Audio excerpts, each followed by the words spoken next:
अस्पताल के उस शांत कमरे में केवल मशीनों की हल्की बीप सुनाई दे रही थी। सूर्यांश ने धीरे से अपनी पलकें झपकाईं और अपनी तिरछी नजरों से सामने खड़ी कशिश को देखा। उसके चेहरे पर एक शरारती मगर गहरा सुकून था।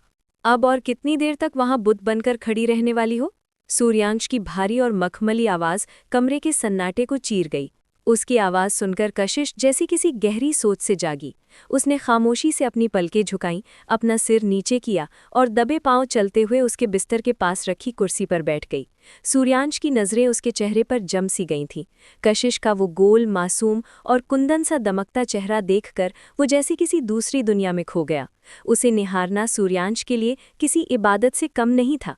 चुप्पी असहनीय होने लगी थी, जिसे आखिरकार कशिश ने ही तोड़ा। उसने अपनी चिंता भरी नज़रें उठाईं और पूछा, अब तुम्हारी तबीयत कैसी है? क्या क्या ज्यादा दर्द हो रहा है? कशिश के स्वर में घुली वो चिंता और उसकी नम आंखों की नमी सूर्यांश से छिपी नहीं रही। उसके लिए कशिश की ये फिक्र किसी मरहम जैसी थी।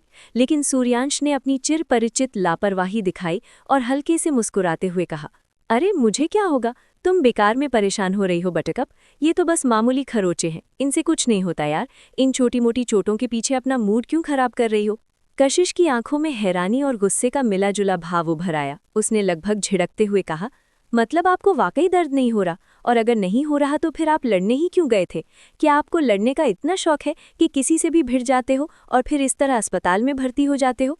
सूर्यांश ने अपने उलझे हुए बालों को एक झटके से पीछे किया और अपनी सफ़ेद बत्ती सी दिखाते हुए खिलखिला उठा। नहीं, ऐसा बिल्कुल नहीं है। सच कहूँ तो मुझे इन चोटों का एहसास तक नहीं होता।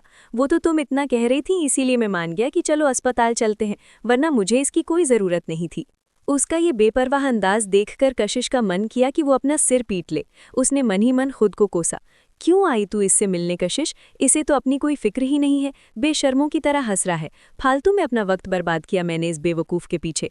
अगली बार तो मैं इसके पास भटकूंगी भी नहीं।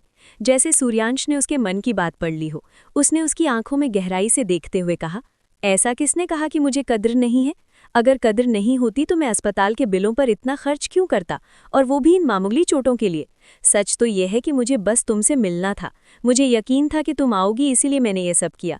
तुम्हारा समय बर्बाद नहीं हुआ है बटकअप, बल्कि मुझे बहुत अच्छा लग रहा है कि तुम यहाँ मेरे पास बैठी हो। कशिश अवाक रह गई। वो बस एकटक उसके चेहरे को देखती रही, जैसे उसके शब्दों की गहराई नापने की कोशिश कर रही हो। इसी बीच सूर्यांश ने धीरे से अपना हाथ बढ़ाया और कशिश की कोमल हाथ को थाम लिया। उसने बड़ी नज़ाकत से उसके हाथ को अपने होठों से छुआ और फुसफुसाते हुए कहा, अब क्या हम कुछ प्यार भरी बातें कर सकते हैं? कशिश बिजली की फुर्ती से अपना हाथ छुड़ाते हुए पीछे हटी। उसके चेहरे पर घबराहट साफ थी। ये क्या कर रहे हैं आप? अगर किसी ने देख लिया तो बहुत बड़ा बखेड़ा खड़ा हो जाएगा। छोड़िए मेरा हाथ, आपको जरा भी तमीज़ नहीं है, कहीं भी शुरू हो जाते हैं। सूर्यांश ने उसे घूरते हुए थोड़ा अधिकार भरे लहजे में कहा, इसमें डरने वाली क्या बात है बटकअप? मेरी इजाज़त के बिना यहाँ परिंदा भी पर नहीं मार सकता। आखिर ये मेरा अस्पताल है। रही बात कुश की, तो वो यहाँ आने से रहा। कशिश ने अपनी आंखें सिकोड़ी और एक लंबी गहरी सांस ली। हाँ हाँ, मुझे पता है कि आप बहुत बड़े रईसज़ादे हैं।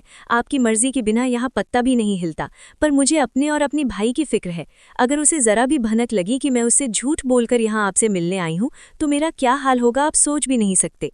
वो एक पल के लिए रुकी, फिर सीधे सूर्यांश की आंखों में देखते हुए बोली, अब जब मुझे यकीन हो गया है कि आप सुरक्षित हैं, तो मुझे जाना चाहिए। अब आप आराम कीजिए, मैं चलती हूँ। बिना रुके कशिश अपनी जगह से उठी और कमरे से बाहर निकल गई। सूर्यांश की नज़रें उसके जाने वाले रास्ते पर जमी रहीं, जब तक कि वो उसकी आंखों से ओझल नहीं हो गई। उसके जाने के बाद सूर्यांश ने अपने बालों में हाथ फेरा और खुद से ही बुदबुदाया, कशिश, तुम्हारे लबों पर सिर्फ मेरा ही नाम होता है। खरौंच मुझे आती है और दर्द तुम्हें होता है।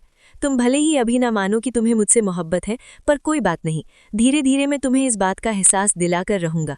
अब तुम सिर्फ मेरी हो, सिर्फ मेरी। सूर्यांश के चेहरे पर एक ऐसी मुस्कान थी जिसमें सुकून कम और जुनून ज्यादा था। उसकी आंखों में एक अजीब सा पागलपन चमक रहा था, एक ऐसी बेइंतहा मोहब्बत जो शायद मोहब्बत की सीमाओं को लांघकर सनद बनने वाली थी। और उस पागलपन में वो किस हद तक जाएगा, ये अब वक्त और किस्मत के हाथों में था। डॉक्टर ने एहतियात के तौर पर तीनों को रात भर अस्पताल में रुकने की सलाह दी थी। कुशाग्र, सूर्यांश और नकुल उस रात वहीं रहे और कशिश भी अपने भाई का साथ देने के लिए वहीं रुक गई। अगली सुबह घड़ी में 11 बज रहे थे। कागजी कार्यवाही पूरी होने के बाद सूर्यांश, कुशाग्र और नकुल को डिस्चार्ज मिल गया। तीनों अपने घरों के लिए निकल पड़े। कशिश भी अपने भाई के साथ घर लौटी। घर पहुंचते ही कुशाग्र सीधा अपने कमरे में चला गया। वो अभी भी लंगड़ा कर चल रहा था, जिसे देखकर कशिश का दिल बैठ गया। कशिश को अपने भाई की ये हालत देखकर बहुत दुख हो रहा था। हालांकि ये अब कोई नई बात नहीं थी। कुश अक्सर किसी न किसी से उलझकर आ ही जाता था। वो स्वभाव से बुरा नहीं था, लेकिन जब बात उसके दोस्तों की आती या आत्मसम्मान की तो वो लड़ने से पीछे नहीं हटता था। कुश के जाने के बाद कशिश भी थकी हारी अपने कमरे में आई और बेड पर गिर गई। रात भर अस्पताल की भागदौड़ और शोर की वजह से उसकी नींद पूरी नहीं हुई थी। उसकी आंखें बोझिल हो रही थी और शरीर टूटने लगा था। जैसे ही उसने सोने के लिए अपनी आंखें बंद की, उसके मोबाइल की रिंगटोन बज उठी। बेमन से उसने हाथ बढ़ाकर फोन उठाया। स्क्रीन पर गोपिका का नाम चमक रहा था। कशिश ने भारी आवाज में कॉल रिसीव किया। ओए, कहाँ है तू? आज कॉलेज क्यों नहीं आई? मैंने पूरे कैंपस में तुझे ढूंढा। सब ठीक तो है ना? गोपिका की आवाज में खलबली थी। कशिश ने अलसाई हुई आवाज में जवाब दिया, बस यार, कल पूरी रात अस्पताल में गुजर गई। अभी भाई को डिस्चार्ज मिला है तो घर आई हूँ। बहुत हेप्टिक और थका देने वाला दिन था, इसीलिए नहीं आ पाई। तू बता, कुछ खास काम था क्या? अचानक कॉल किया। गोपिका का उत्साह फोन की दूसरी तरफ से साफ महसूस हो रहा था।